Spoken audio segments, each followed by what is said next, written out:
नमस्कार, मी सृष्टी आणि wise of सृष्टीमध्ये तुम्हा सर्वांचं मनापासून स्वागत.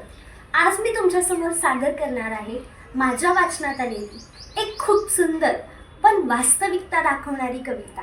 ही कविता आपल्या डोळ्यासमोर उभं करते समाजाचं चित्र. कवितेचं नाव पुरुषांचा माज. ही कविता कोणावरही टीका करण्यासाठी नाही, तर समाजात समानता पसरवण्यासाठी नंदेनं निरागसपणे बापाला विचारलं, लग्नानंतर मुलीचं नाव का बदलतं? तिला सासरी का जावं लागतं? वंशाचा दिवा ही चितेला आग्नी देणारा मुलगाच का असतो? लग्न झाल्याची चिन्हे फक्त मुलींनीच का धारण करायची? आम्ही पण शिकलोय की अपत्याचा DNA आई आणि बाप दोघेही सारखाच घडवतात. अपत्याला जन्म देताना बाप फक्त बीज देतो, परंतु आई ही बीज व जमीन दोन्हीही देते. तरीही बापाचाच प्रत्येक वेळी वर चष्मा का असतो?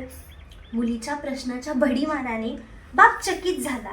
आई घाबरली, कारण कुठे आता बाप कन्ये? मुलीच्या प्रश्नाच्या भडीमाराने आई घाबरली, कारण कुठे आता बाप कन्येला तिच्या उद्धटपणासाठी कठोर शिक्षा करेल म्हणून. बापानं सांगितलं, पोरी, तुझ्या प्रश्नांची उत्तरे माझ्याकडे नाहीत. काही उत्तरे शास्त्रात असतील, काही मौखिक परंपरेने चालत आली. कन्येनं आज फक्त प्रश्नच विचारायचं ठरवलं होतं. बाबा, शास्त्राचं लेखनही पुरुषांनीच केले ना? प्रत्येक धर्मातला ईश्वर ही सर्वोच्च गुरु हा सुद्धा पुरुषच असतो. बहुतेक देशांमधील पुरुष हुकुमशहांना जुन्या सामाजिक रचना आवडतात, कारण त्या पुरुषी समाजासाठी सोयीस्कर असतात. कन्येची आई आता आणखीनच घाबरली. म्हणाली, मुलीच्या जातीने इतके प्रश्न विचारू नये. कन्या हसत म्हणाली, आई, तुझं हे विधान तुझ्या मनावर कोणी बिंबवलं? आणि तू तर समाजशास्त्रातली पदवी फर्स्ट क्लासने घेतलीयस. 2 मिनिटाच्या बोचऱ्या शांततेनंतर वडील म्हणाले, तुम्ही फक्त पश्चिमी पुस्तकं वाचता. लिबरल होण्याचं खूळ हल्ली वाढले. कन्या आता उपहासाने म्हणाली, बाबा, प्रश्नांची उत्तरं तुमच्याकडे नाहीत, किंवा जी आहेत ती पुन्हा पुरुषीच असणार. पश्चिमी पुस्तकं आणि लिबरल होण्याचं खूळ असे शब्द फेकले की तुम्हा पुरुषांची यशस्वी सुटका होते. स्त्रियांशी वादात हरणं हे पुरुषी अहंकारास पचतच नाही. बाबा, हा फक्त तुमचा दोष नाही, आईचाही दोष तेवढाच आहे. मुलीच्या जातीनं ही जपमाळ ओढली की बाईचं आणि आईचं म्हणून कर्तव्य संपतं.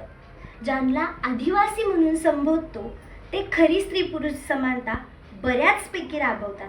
बाकी आमच्याकडे अग्नी परीक्षा देऊनही बाईला वनवास हा घडतोच. आईन्स्टाईनला गणिती मदत करणारी त्याची बायको कोणाला फारशी माहीत नसतेच. सर्वधर्मीय, सर्वदेशीय, सर्व जातीय आणि सर्व वर्गीय एक पक्का समज झालेला आहे की पुरुषांचा मेंदू हा स्त्रियांच्या मेंदूपेक्षा सरस असतो. वाईट जास्त याचं वाटतं की बऱ्याचपैकी स्त्रियांनाही हा पक्का समज मान्य आहे. मंडळी, ही होती आपली कविता. या कवितेतले बरेच प्रश्न हे प्रत्येक स्त्रीच्या मनामध्ये आहेत. फक्त एवढंच की ते प्रश्न समोर मांडण्याची, विचारण्याची हिंमत क्वचितच स्त्रिया करतात. आज आपला देश खूप पुढे गेला आहे. आज महिलांनी प्रगती केली आहे. तरी सुद्धा कुठेतरी ही समानता आजही जिवंत आहे. त्याचं सौंदर्य म्हणजे ही कविता एका पुरुषानेच लिहिली आहे.